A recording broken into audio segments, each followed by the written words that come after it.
Hello guys, welcome to another problem, this time from lead code. So we are given two strings S and T, and string T is generated by random shuffling string S and then adding one more letter at random position. We have to return the letter that was added to T.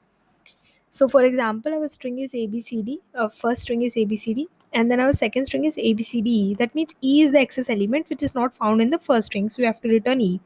Considering second example, S is empty and T is Y. So Y is the excess element because the first string was empty and it did not contain Y. Coming to third example, A is the only element in the first string. Second string has two elements, A. So A is the excess element, so we have to return A. Fourth string AE, and our second string in the fourth example is AEA. So basically, A is the excess element because A is present two times in the second string, only once in the first string.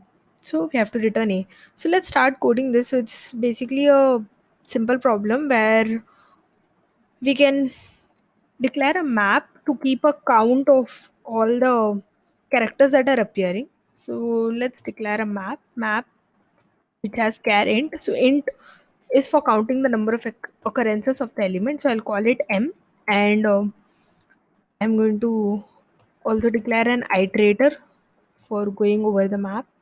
So map Karen iterator id. Now I'll loop over the first string. So for char c in s, for every char c that is present in s, basically I'm going to loop over the string.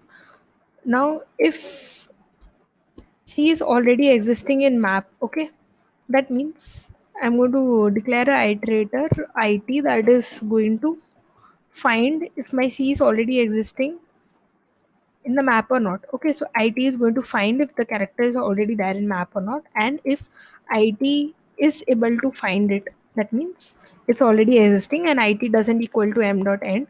In that case, I will just increment the number of occurrences by 1. Okay, in the other case, if it is not able to find, then in that case I'll have to insert this element for the first time. So m dot insert this element for the first time, and for inserting the element I will give the number of occurrences as 1. So basically this will complete my iterating over the first string. Okay, so now it will store all the elements that have occurred in the first string along with the number of occurrences. Now for the second string, what I will do is, for char d, that is a part of the string t, every time this character occurs, okay, it is equal to m dot find d. So every time a character occurs, what I'll do is I will just decrement the number of occurrences. Okay, so finally all those elements that are occurred that were not excess that were not in excess will just become 0. Okay, and the element that was in excess will have number of occurrences which is greater than 0. So basically this is how I'll find the excess element. So if it not equal to m dot n, that is, it's going to find the elements that were existent already in the C string and that are matching in the T string also. So S and T strings elements that are matching. So IT is going to find them right now using this. And if IT is able to find them, that means I will just delete the occurrences. So if I delete all the occurrences, finally it will become 0. The occurrences that I had added here, I'm just negating all the occurrences. So this and this statement are just opposites. Okay. So basically this is what it should do. Else, if it's able to find any element that is actually let me say excess element that was not existent in the S string but is an excess element in the T string, then I can simply return that element, right? So I'll just return it. So else return D.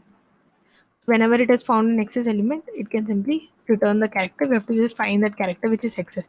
Okay, now the last part I have to do is, for it is equal to m dot begin and it not equal to m dot end it plus plus, that is, I'm looping over my map, and what I'm doing is, if any element is still in excess, then that element will have number of occurrences that are greater than 0. All other elements will have occurrences that are equal to 0 because of these two opposing statements. First I had added the number of occurrences, then I'm deleting all that occurrences, that would have become 0. But if an element is in excess, then in that case it will not have 0 occurrences, it will be in excess. Okay, here only one element is added, so basically that should be 1 actually. So if it dot second, I'll just give the condition. If it dot second is not equal to 0, that means the element is in excess, then we can just return that element. So return it first. So that's it, basically this should work. But here I have to give some return statement right in the end for formality, otherwise this function will not work. So I'll just give return a and I'll run the code and check.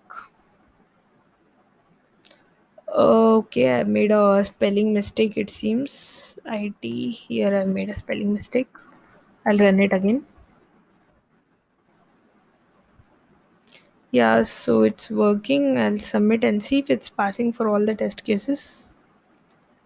Yes, it's working. Thank you.